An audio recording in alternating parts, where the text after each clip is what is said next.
What's I was, funny in Bullet Train, my name is actually Angelina Young. oh, there you go. Yeah, it's And cool. also stars Brad Pitt. So welcome to Watch Mojo's Pop in the Culture, your weekly entertainment check-in. And me, I am your host with the most, Mojo, of course. That's right, it's me, Mr. Hollywood himself, Matt Demers. Another great show coming your way. I'll be speaking with Emelina Adams. She appears in the new film Bullet Train alongside Brad Pitt. Don't want to miss that chat. But first, we're jumping into it. Here's your Hollywood headlines. All right, and here to help me break it all down is my man, Ricky Tucci. Hey, Ricky, how's it going? It's going fantastic as always. How are you, Matt? I'm doing great. Thank you so much for joining me today to help me break down all the news. It was San Diego Comic-Con, the first time it took place since 2019. Of course, that's where all the big geeky news takes place, and there was a lot this year. Of course, the return of Marvel to Hall H. What was kind of the one that got you most excited? I'm super excited to know the next phases of Phase 5 and Phase 6. There's been so much released, so much news that came out of there, stuff that I've been hoping to see, stuff about the Secret Wars, Kang Dynasty. I mean, they laid out the roadmap, and I remember people being like, "What's gonna happen?" Like after Infinity War and all this, and they have so much content lined up. It's honestly overwhelming. Yeah, all of it. I guess to answer your question. Secret Wars, though, for those that know the comics, Secret Wars is so great because that's where like everybody comes together and it's these Secret Wars off Yeah. planet, and that's where Spider-Man got his Venom symbiote costume, right? Yes, there's Yeah. there's there's going to be a lot. I'm really curious how they're gonna make that story work because there's so many characters. It's like multiversal stuff, but it's going to be great. All right, before we get it back into Marvel, we'll just mention a few highlights that I have. If you're a Walking Dead fan, well, you know that the show's coming to an end. There's only Yeah. a few episodes left starting in the fall. But Rick and Michonne, well, they're getting their own series.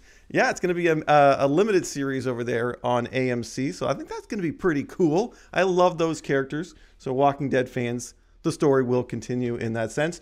DC, we gotta throw some love to DC. Not a Right. whole heck of a lot of big news, but we did get a look at the new Shazam, Fury of the Gods. What do you think of Shazam? I'm a big fan of that character. Yeah, I think it's one of the. I mean, the first Shazam just kind of for DC blew people out of the water because it had that kind of Marvel. I don't want to say it had that Marvel like, but it kind of did that funny, but also like Yeah. really well done. So I think Shazam 2 is going to follow in the same footsteps and be just go bigger. Now we're getting a lot more characters added in, so yeah, I'm definitely excited for that. I think it's a fun property for sure. And they're still trying to make Black Adam, their big next thing. The Rock appeared in person. I don't know, my my excitement's still a little lukewarm on Black Adam, but who knows? Maybe it'll blow me away like some of the other stuff that DC has done. So we shall see. But let's get back to Marvel because you touched on it. We got the news of the new phases.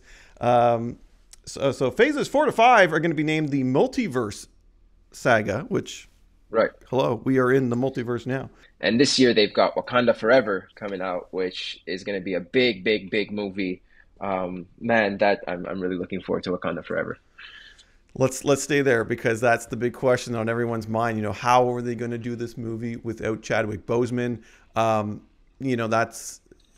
was such a big movie, the first one, that you can't overstate it. It was nominated for Best Picture at the Academy Awards, Yeah. and listen, that trailer, it just, I almost had a few tears Tear. drop. I'm telling you, it was Yeah. really something. But the big question now, Ricky, is at the end we don't see all, but we see Right. a portion of the Black Panther emerge. Who is it? Come on, who do you think it is? It's I got have to some. it's got to be Shuri. I mean, it's got to Okay, be the princess of Wakanda. For me, I feel like she's just obviously royalty. That she's super smart.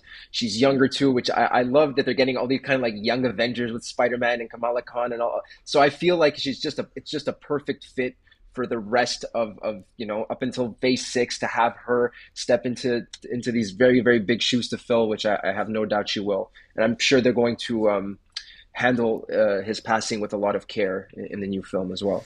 Yeah, no, the director is saying that it will be, a wholly dedicated to Chadwick, and it's going to be honoring him. But I hear you. I hear you for sure. But I'm going to throw out Killmonger. And I know, yes, okay, listen, hear me out. Hear me out. I know he's dead, okay, but this is Marvel. This is Wakanda. They have the technology to resurrect people, to do all kinds of crazy things. And I know people are dissecting the way that image looks. They're freeze framing it. Right. When has Marvel, I don't know, changed the CGI or changed something in the trailer to throw us off? A lot. Right. And then Michael B. Jordan is an A-list celebrity, in my opinion. And I think he was a big fan favorite in that first film. And I think maybe, who knows what mystical things can happen. There's a battle happening with Atlantis, apparently, or Namor, so it seems. With Namor, that's right. So anything is possible. You got two alien worlds in essence clashing against each other. So who knows who we'll see. So I think Black Panther, the sequel, was kind of the biggest one that rode the headlines coming out of San Diego Comic-Con. But there was so much news. So thank you so much for helping me break those down. I want to move on now to a big show, and I know you're a fan of it. I can't get enough of it. It's called The Boys. They wrapped up the third. They wrapped up the third season. Probably my favorite of the seasons that they've had so far. So great. Oh man, what a season. I love that every year they just go bigger and bigger and crazier, but it never feels forced. It's so The Boys. It's so natural. This was probably my favorite season up until this point, getting to see some of our main cast get some really cool powers and fight back on even footing. I love it. They're just so good. So the question now is, Ricky, what's next? What's going to happen? Well, of course, season 4, Prime Video, Amazon over there they didn't waste any time saying, we're going into production for a 4th season, of course. But we're also going to get a nice little spin-off series. So this is actually interesting as well. We did the animated one last year. It was The Boys Diabolical. Well, now we're going to get something called, and this is going to be a spin-off, kind of a college show mixed with Hunger Games, and it's called The Boys Presents Varsity. So that's like a college for superheroes. For super teens. But they're going to make them battle each other. I mean, listen, this seems like it would be really, really fun.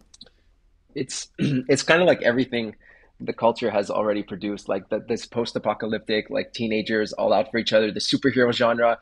And I heard that in the comics, it's a parody of the X-Men, so the mutants. And they've, Marvel, they haven't had too much success recently, but they are coming back in the Disneyverse, the MCU verse. So we'll see how they play off that. But yeah, I'm really looking forward to it. Teenagers are horrible, so they can really do some damage with that series for sure. I absolutely can't wait. The G-Men, that's what the boys version of the X-Men is called. So I'm sure they'll have plenty of parodies and spoofs to do with that.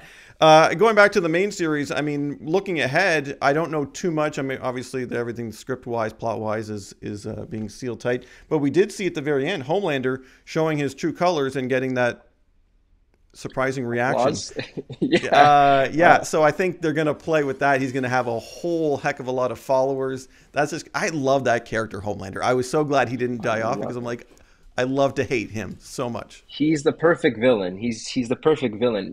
There's times where you feel really bad for him because he was just raised in a test tube, essentially. It's like horrible. So you're like, how could he not become that person? It's a really good complex character, and like you feel yourself being like he's the worst, but also like I see what led him to be the worst, and I truly believe he loves his son and he wants a family, and it's so well done. When you feel like that for a character, they've done something. When he's as bad as Homelander, they've done something special. Yeah, no, totally is special. And of course, Billy the Butcher, he's got like a year to live, so obviously that'll be a big thing. So I can't wait. We'll have more details, I'm sure, as they come out as to what we can expect. But in the meantime, The Boys Presents Varsity will be on my radar. Ricky, last for us today is the WWE. The wrestling world is Well, it's in chaos a little bit behind the scenes because Vince McMahon, and we talked about this, he stepped aside during controversy, allegations that he was paying hush money. Well, now he's officially retired. Yeah, he's done. And this is huge because people like myself never thought we would ever see the day where Vince McMahon would No. step aside.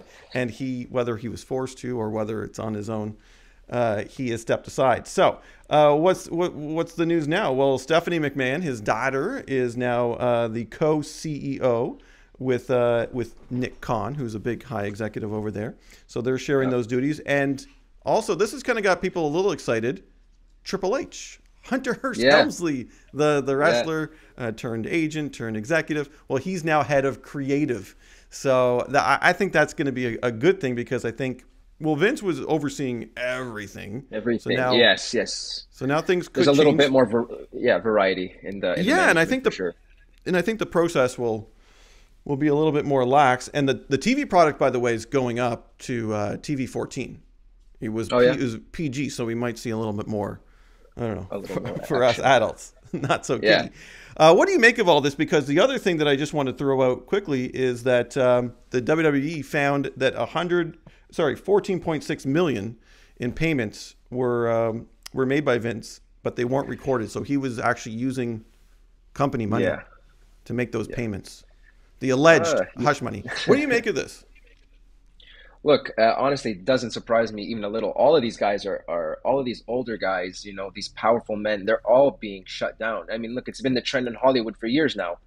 So every time I hear of a high-level executive with some scandal, I'm like, all right, well, I'm not too surprised. But, I mean, obviously, like, the guy has so much power. Anybody with that much power is going to abuse it at some point. I just believe that's like the way it is. And a guy like him who was probably untouchable for a very long time, had a lot of money, a lot of influence. I have no doubt that he took that money and told people, hey, look, I'll pay you off. Don't say anything. Got a good thing going. It's what it is, man. You do it to yourself. All these guys, a lot of them, most of them, if not all of them, do it to themselves. So hard to feel bad. You made your own grave. You're retiring, Obviously, he was forced. There's a board. WWE's public, so they're like, this doesn't look good. I'm not surprised, but I feel bad for the fans who are like, the WWE has a very, very hardcore fan base, and they love it. A lot of them have been following it their whole lives, so it does suck to see an icon like this just go down. But he did what he did. What's conflicting too is that Vince McMahon's on-screen persona, Mr. McMahon, is very much something you very much do something that he's accused of doing behind the scenes. So that's what's conflicting because like us fans are like, the shock value is not. I don't think it's so high. It's like that seems like a very Vince McMahon thing. He's been telling us the whole time. He's been showing it to us for years. Yeah, maybe it was the real Vince the whole time on screen. But yeah, I don't know. People were saying, "Oh, is Vince going to see jail time?" I'm not sure. I don't think that's likely to be the case, but there'll probably be lots of. Well, there is investigations going on, so we'll keep tabs on that. Ricky, thank you so much for helping me break down everything today. There was a lot to get to. No problem. It's always a pleasure. I'll come back anytime. Well, you know what? I don't need you to go anywhere because me and you, we still got to take a little trip. That trip is beyond the list. All right, Ricky, here's what we do. We go in the archives of WatchMojo. We pluck out a top 10 list. We go beyond the list. What does that mean? Me and you just get to riff a little bit more about it, give our own personal opinions. I'm not going too far today because over the past little bit, we've been looking at some of the best movies of the year so far. Well, I think it's only fitting with you on the show today that we look at the best video games of 2022 so far. I mean, we are at the midway, a little past the midway point, but there are some really great video games. And one of the things that I always get asked, and this is why I love having you in particular on the show, is people are like, what games should I be playing? What video games should I play? So I dabble. I'm a video game guy, keep in touch with the news, but I need an expert to break it down, and we got this handy list. So we'll go through it. You tell me if you played it, if you agree, what's so good about it. Starting with number 10, it's The Quarry. The Quarry. Can you tell me about this? Yeah, so this is it's a cinematic game. It's from a company called Supermassive Games. They've had a long track record of doing some really great story-driven games, things where you're like making a lot of different choices. A lot of them are horror-based. They have a huge trilogy and a couple of other games coming out. But The Quarry is kind of came out of nowhere, and it's a kind of an 80s campy horror game where you and a couple of friends are at a quarry. And some bad stuff starts to happen, and you got to escape and make some decisions. It looks so fun. Yeah, I haven't played it personally, but we have a big team of gamers at Watch Mojo, and we all contribute to this list with all the games that we enjoy and that we've played. And one of our writers really, really loved this game, so we put it on the list. In the day and age of Stranger Things and everything else, Right. retro horror, this looks so great. I was just watching the trailer, the release Yeah, trailer. You know, yeah. like I want to watch this. I also want to play You it. can watch it. You can watch the whole thing on YouTube if you really want. It's great. It looks great. There you go. Number 9. Oh, this will fit right into what we were talking about previously. WWE, of Yes. course, they've got a game out. Yes. 2K22. Now, listen, this the last year's game that had all those like bugs The and were like bugs, yeah, it was just bad. It was insane. very So bad. it's good. It's good to see a return to form, if you will, because I've always kind of dug their games, but last year Yeah. was a bit of a mess. This year, yeah, looking at it, just looks like it's back to what we would Yeah, expect, and some it's cool for the cool stuff. fans. Yeah. What I Yeah, like about if it you like too. stuff that be, yeah, Well, go ahead. I was gonna say that what I like about it is that they bring back all the old characters, all the old wrestlers from the past that you can Yes. play or unlock or Yeah. pay for, whatever the case. So you can actually play like the NWO in today's world. And put 'em yeah, I mean that's fun. You say it's for the That's fans, cool. but I agree. Yeah, it is. The more options, the better, and there's so much history there that you got to put it in the game. Yeah, but I'm glad they got their bugs fixed because I was seeing all those memes and clips. And it was like, what? Yeah. It was great for thumbnails, that's for sure. I'm sure it was. Not good for them. Yeah. Number 8 is the Evil Dead, the game. Oh, I've heard great things about this. I love the Evil Dead franchise. I'm glad they've got a video game that fans are digging. Yes, this is like a survivor. It's kind of like a Dead by Daylight style game where you've got a survivor and you got two kind of factions, and one of them is hunting the other. It can get really tense, some really crazy moments. Great for streaming, great to play with friends or even alone. And obviously, if you love the Evil Dead property, you're gonna love this game. It does a lot of justice to it. Speaking of love, there is so much love for like Lego video games Oh or man, Lego anything. Lego. anything. I have a little guy at home, and he loves like Lego movies and TV shows, and Yeah. playing with the Legos. But Lego games, we had the Lego Star Wars, the Skywalker saga, Ooh. and man, does that not encompass like everything Star Wars? It's like, Everything, everything. It is so impressive what they've managed to do. And for a Lego fan and a Star Wars fan, this is like the perfect game. I mean, it's got all the throwbacks. It's hilarious. The yeah, gameplay is super fun. It looks amazing. There's so many things to collect and see and do. You could spend you could spend your whole summer just playing this game and you still won't get through it. Like it is really a gem, and I love that Lego is going this way. I hope they do more with properties that we love, more games like this that really show that fans are making the game. Yeah, you're right. It is such a love letter to the Star Wars world with the whole Lego stamp on it, which is, like you said, hilarious a lot of the time. So, yeah. so great. Number 6. What can you tell me about this? This I'm not 100% familiar with. It's the, what is it? The Stanley This Parable Parable. That's right. Ultra Deluxe. Ooh. So this is a game that came out back in 2013, and it's a very meta game. It's about the relationship between you have like kind of like a narrator telling you what to do, and you can choose whether you Mm. follow him or not. But it's about it's like the relationship between the player and the creators of the game. It's hilarious too. But all I can say is it's a very meta game, and if you wanna like a lot of different choice, if you want to be surprised, if you love puzzles, this is kind of like the ultimate version of that game. It's been swooped up. It's had a bunch of stuff added, more endings, more choices. So this is really like I guess a love letter to like gaming in general. Yeah, that's And what it to sounds like. and to just it's really cool, and it plays with a lot of interesting concepts and themes that have to do with the actual community and what it means to be a gamer. So everybody who's you do this game, like I said, it's been 10 years that it's been around almost. So if you know what it is, you're gonna love Ultra Deluxe. Awesome. Yeah, I love when things get meta, like shows and movies and Yeah, games. I'm sure is just right up there. Number 5 on the list, Pokemon Legends. Listen, Arceus. Arceus. Arceus, yeah, that's the one Yeah. that's on this list. Now, Pokemon, people just talk about like Star Wars or wrestling. I mean, that has such a built-in fan base as well. People can't get enough, and they still keep putting out quality games. What makes this one Yeah. so good? So I think part of it was that the last one wasn't so good, and the last one that had come out was, was the first kind of big game on the Nintendo Switch. This first kind of open world Pokemon game that people had been dreaming of for many years, and I guess it fell a little bit short. And then this one came out, and it did a lot of the things that the first one should have done, and it did it right. And so this is really for a lot of people like the first and definitive uh, Pokemon game where you can, explore the open world. It's got a deeper combat system than just going through grass. You can ride the Pokemon as actual mounts. It's got a bunch of It's got so much to do and see as a Pokemon fan, and it's really for me like I think the definitive Pokemon experience right now on Nintendo Switch. So if you love Pokemon, you're gonna absolutely love this game. It's really well done. It's Do really well people done. still go to? Remember back in the day, you had your phone and you would go around and Yes. you would like hunt. What was it, Pokemon Go? I would Pokemon. Oh see yeah, it's still going. Oh yeah. people still do that because I Oh would yeah, see yeah. Of course. hordes of people and I'd be like, "What is going on?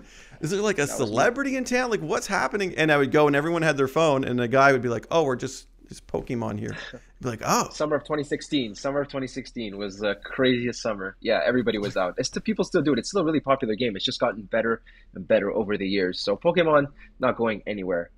oh, God, no, yeah, that franchise is still bringing it." Number three, this is fun. Kirby and the Forgotten Land. I love me some Kirby. Glad to see it at number three on some of the best games of the year. I mean, Actually, let's go back to number four. Oh, did I miss? Did I jump over? Oh, I did. I Yeah, jumped over Horizon Forbidden West.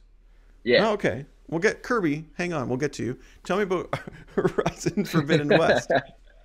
Well, Horizons, I actually just bought the game a couple of weeks ago, and I loved the first one.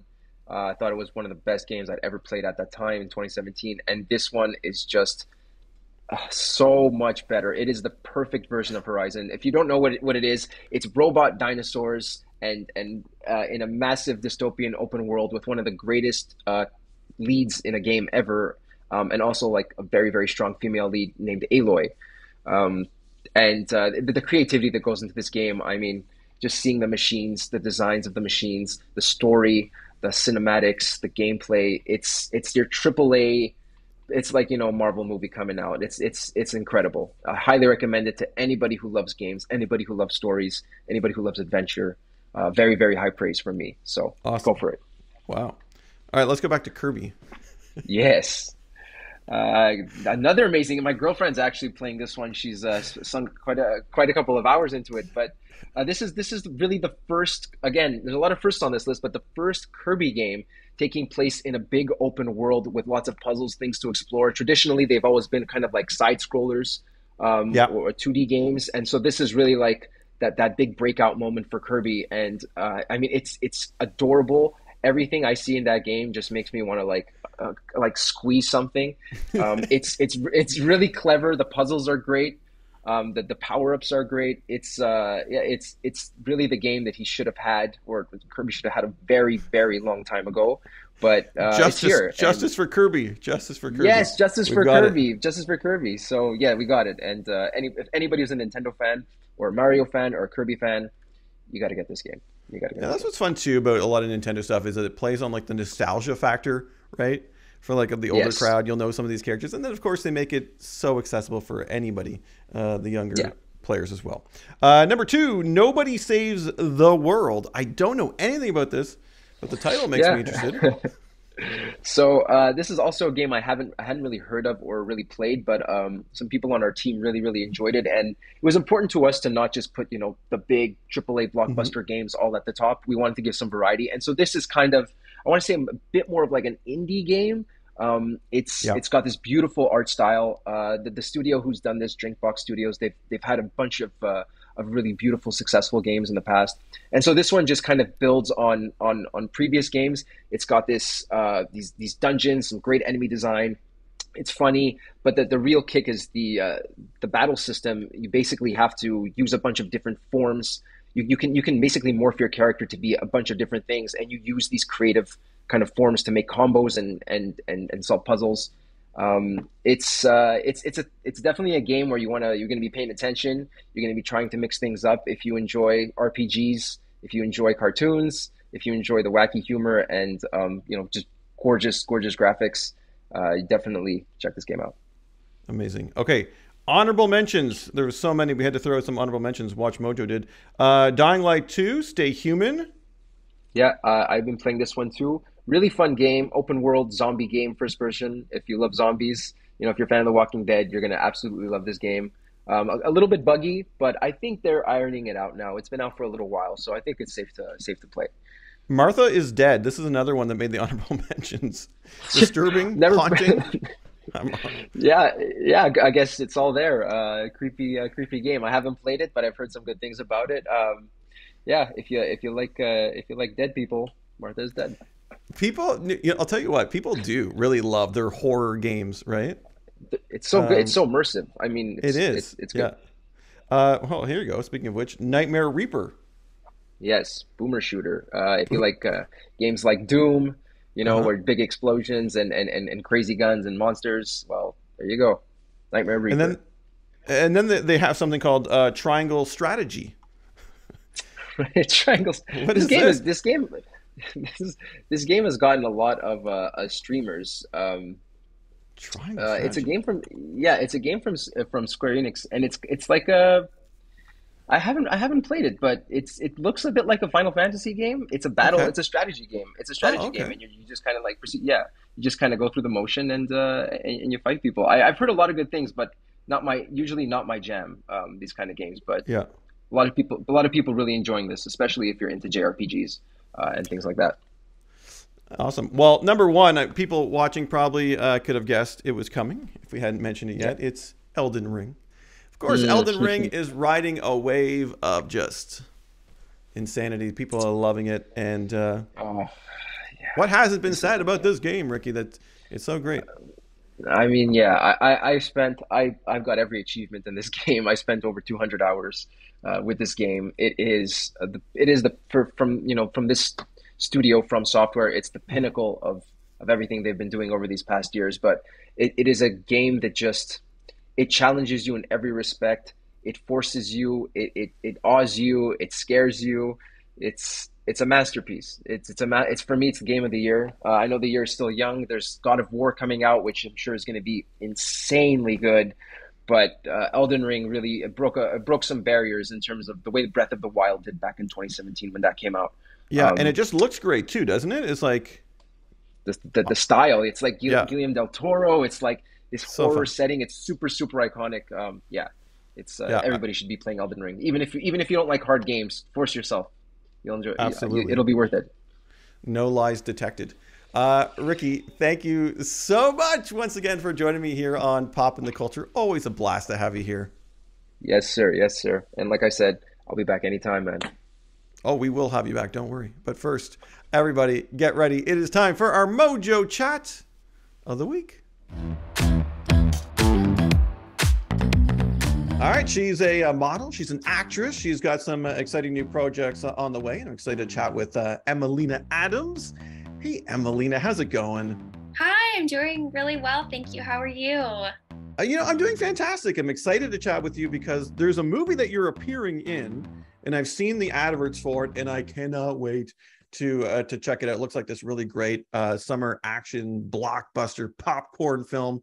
I mean, with all the lockdowns, any excuse to get into a theater in person will get me there. But this one looks great. It's called Bullet Train. Talk about this movie and what we can expect from your appearance, because you got some big names in here as well. Yes, I am so excited about this project. This is the biggest project I've ever worked on. I actually booked this role during the pandemic in 2020, filmed it in 2021, and it was supposed to come out in April, and then it just kept getting pushed and pushed and pushed. They really wanted their own like big blockbuster movie weekend, but this movie is based off of a book. It's about these assassins on a bullet train, and Brad Pitt, he's one of the assassins, and I'm not really allowed to talk too much about my character or what happens, but I have a really fun moment with him. And it was so amazing to be a part of a project with these huge stars. Where was this filmed, by the way? In Los Angeles at the Sony Studios. And they Okay. built a big bullet train and massive set. Like, Oh, so they, so awesome. wow. So they built the big massive set. Yeah, no, it definitely looks fun. So you've got the action. Would you also say there's like it's Oh yeah, like it's David Leitch is the director, and he's the director of Deadpool. So he loves comedy. So there's actually a lot of comedy in this too. It's really fun. There's like a little bit of everything. amazing. It's right up my alley. These are the movies I love. Deadpool, come on, so great. What can you tell us about Mr. Brad Pitt? You know, he's in the day and age now where there's only a certain amount of movie stars, like actual like big stars that you can fit on like one hand, count them. Brad Pitt's up there. He's always been my favorite. He's a legend. What can you tell us about anything? Yeah. He's honestly like such a class act. He's so kind, so personable, so humble. Like he went up to everyone on set and just introduced himself, and like he's just so professional, so easy to work with. Amazing. Yeah, that's what we expect him to be like. Just want to get clarification. But yeah, we love Brad, and we definitely want to check out Bullet Train. But let's go back to something else I mentioned in the intro, and that was some of your modeling. So modeling came first, right? Before the acting? Yes, modeling. I've been modeling for 12 years. I didn't know how to get into acting, so I thought, well, modeling, and I did beauty pageants as well. Like that's kind of like a step into the entertainment industry. And like I've always wanted to be a guest model, and finally I started modeling for Guess and Marciano for the last 2.5 years. I just went to Lugano, Switzerland for them, and now I have 2 global spring campaigns with them under my belt, and it's like such a dream come true. That's so exciting. I wear a lot of Guess, so that's extra cool. But no, as a model, that must be fun. So you get to travel. You just mentioned some places. Is it all glamour? I mean, there must be a lot of work involved too. You can't.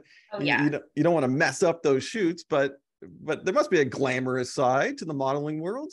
Yes, there's definitely it can be very glamorous. I mean, it depends on what the shooting conditions are. Like I've worked with brands that have not been so accommodating, but like working with Guests like on this level is like everyone is so kind. They're so helpful. They're so accommodating. They take such good care of us. Like I've literally never worked with another brand that has been like this before. They're absolutely amazing. Awesome. So in modeling and now a little bit into acting. So I'm guessing you want to keep the acting train going, if I can use that pun. Yes, definitely. I've been acting for 5 years. Right when I moved to LA from Las Vegas, like I got in acting classes right away. I went to the Groundlings for some improv. I did some commercial classes on camera, scene study. I booked a co-star on 13 Reasons Why, which was so much fun to film that. And other than that, everything has been film, and I have like a bunch of films coming out this year, which I'm really excited about. Can you give us a tease? We love the tease on the show. You don't have to spoil, but give us a tease. Give us something. What can we look forward to? Okay, so after Bullet Train, there's a film called Back on the Strip with Kevin Hart and Tiffany Haddish, Wesley Snipes, Gary Owens. Like it's a comedy film. Like it was so much fun, and I got to film it in Las Vegas, where I'm from. So that was really fun. And like my character, I play a trophy wife to a plastic surgeon, and I have like this blonde wig, and I look totally different than like anything I've ever played before. And when I got the audition, I was like, I look nothing like this character. There is no way I'm getting this. And I actually got a blonde wig for the audition and just like embodied this character, and it was so much fun. That's the beauty of movies, right? You can transform yourself, and you look at person, do the interviews after, and you're like, is that the same person? I just want to mention too that Tiffany Haddish is like my favorite. Anything that comes out of her mouth, I'm just dying laughing. She's so great. I was dying laughing working on set with her. She's so funny. Like I loved her, and I loved Wesley, and just like everybody was so much fun. Got some pretty A-list co-stars that you're appearing in films with. That's awesome. All right, I wanted to ask you too about some industry inspirations. You know, when you talk to a lot of actors or models, even they look up to certain people in the industry. We mentioned a few names today, but is there someone in particular, or maybe there's more than one that you really hold in high regard? Yes, one of my favorite actresses has always been Angelina Jolie. I just think she's such a badass. She's so beautiful. She's a humanitarian. She's so talented. It's like, what's not to love about her? And I would love to play some of the things that she's played. Like I loved Laura Croft, and she played Gia, and I just feel like she's so real as a person, and to find someone who's like beautiful on the inside and outside is really hard to find. You say Angelina Jolie, but I'm seeing a little, I'm getting some Angelina vibes. Maybe it's the features. I don't know. Maybe. Thank you. What's funny, in Bullet Train, my name is actually Angelina Young. Oh, there you go. Yeah. And also stars Brad Pitt, so we won't we won't go there. But Emelina, listen, it sounds like you've got some exciting projects on the go. We'd love to have you back to chat all about them. But I thank you for your time today. This has been great. Thank you so much for your time. I love being on here. Have a great day. All right. Big thanks going out to Emelina for all the fun in that chat. And of course, Ricky Tucci. Always love having Ricky on the show. I want to thank you for watching and listening. Hey, I've been Mr. Hollywood. Poppin' that culture.